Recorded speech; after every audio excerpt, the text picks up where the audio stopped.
levar a nossa cruz até por uma coroa, a coroa da vida eterna, trocar através do Senhor Jesus.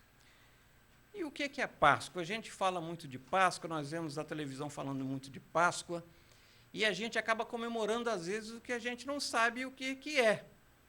E a gente vai tentar explicar um pouquinho. A Páscoa foi instituída por Deus há muito tempo atrás. A Páscoa hebraica, ela que significa passagem.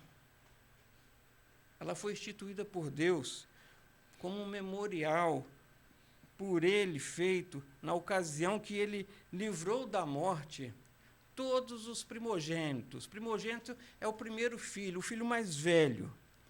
O povo de Deus já estava no Egito 400 anos e estava sofrendo porque ele havia se tornado escravo. Deus ouve o clamor daquele povo e resolve resgatar aquele povo. Chama Moisés para que seja o líder para tirar aquele povo do Egito, da escravidão. E o faraó rejeita, não aceita. E Deus começa a enviar pragas para que ele cedesse e liberasse os filhos de Deus, os hebreus, para sair da escravidão. E ele, com o coração endurecido, ele disse: não vou liberar ninguém, não vou soltar ninguém. E Deus providencia uma última praga, a morte de todos os filhos mais velhos, dos primeiros filhos.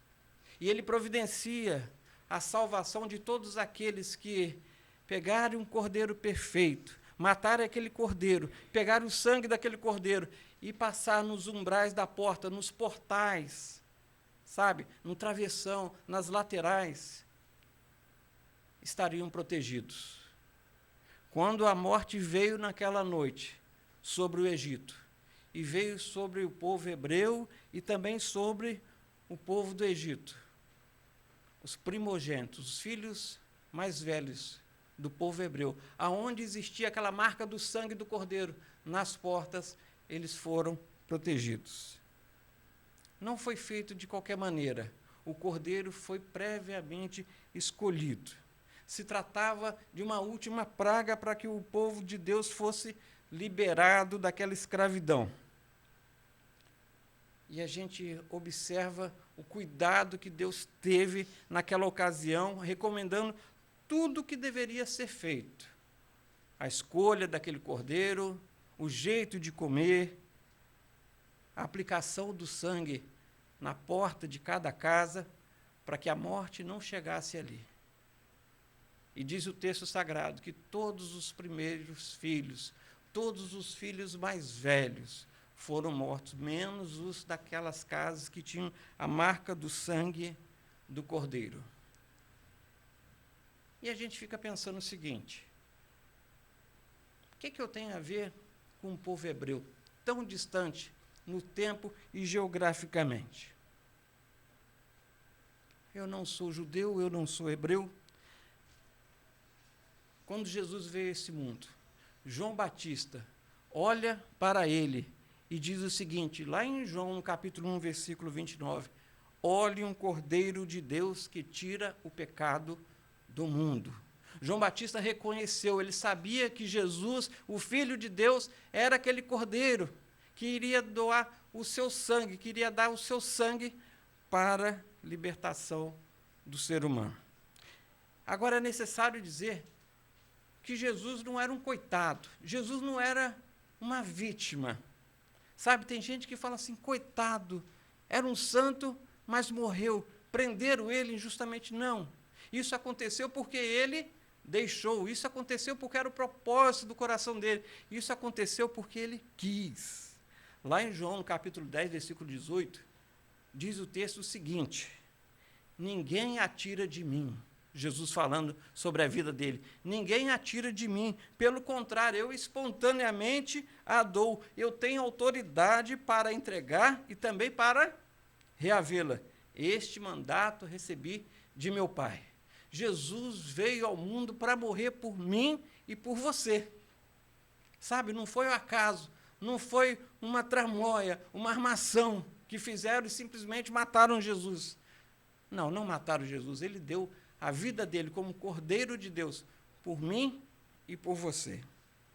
Aproximadamente 1.400 anos depois que Deus institui a Páscoa, aquela passagem, quando Deus livra da morte os primogênitos dos hebreus e livra da escravidão os hebreus, ele institui a Páscoa para que ela seja comemorada todos os anos e não se esqueçam mais que Deus liberta.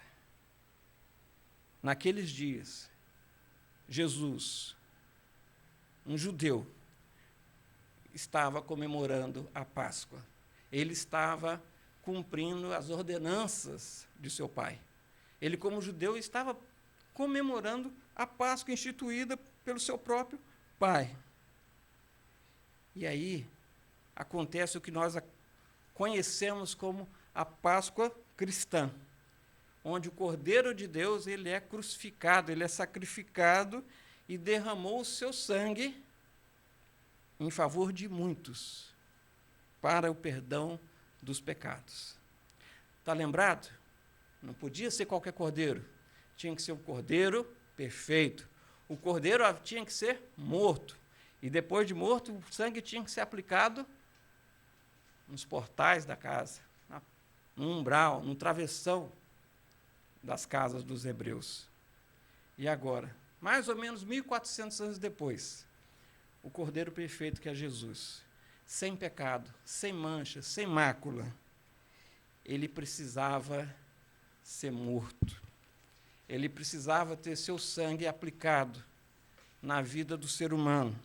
Não na vida de todos de uma vez, mas ele precisava fazer isso para que eu e você tivéssemos a vida eterna. A gente encontra lá na primeira carta aos Coríntios, no capítulo 5, versículo 7, Paulo falando o seguinte: Cristo, nossa Páscoa, foi sacrificado por nós. Ele não fala que outra pessoa foi sacrificada por nós, ele fala Cristo, a nossa Páscoa. Cristo tem que ser a minha Páscoa, Cristo tem que ser a sua Páscoa. Cristo, a nossa Páscoa, foi sacrificado por nós. E não foi de qualquer jeito. Foi com sofrimento, foi com dor. Às vezes as pessoas acham, ele era Deus, não sofreu, ele não sentiu, ele sentiu e sentiu muito. Mas naquela hora, ele decidiu insistir, ele decidiu continuar. Não porque eu prestasse, não porque o Luiz Carlos, o João Bahia prestasse, mas porque ele viu que se não fosse através do sacrifício dele, todos nós não poderíamos sair do nosso destino eterno, que é o inferno. O inferno é o destino eterno de todos aqueles que não têm Cristo como Senhor e Salvador da sua vida. E a boa nova do Evangelho é que ele veio sacrificar, mesmo nós não merecendo, mesmo nós não sendo a melhor das pessoas.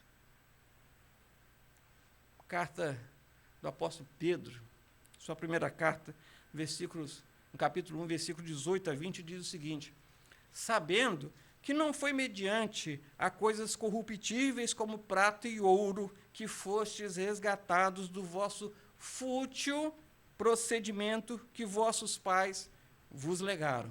Eu e você temos que saber que não foi por dinheiro, não foi por ouro, não foi por prata, que eu e você podemos ser salvos, mas pelo precioso sangue de Jesus. Ele fala aqui do nosso fútil procedimento, da nossa vã maneira de viver, da nossa vaidade, das nossas tradições.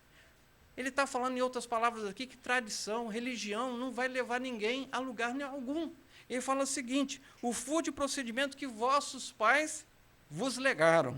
E ele continua dizendo o seguinte: mas pelo precioso sangue, como de um cordeiro sem defeito e sem mácula, o sangue de Cristo, conhecido com efeito antes da fundação do mundo, porém manifestado no fim dos tempos por amor de vocês.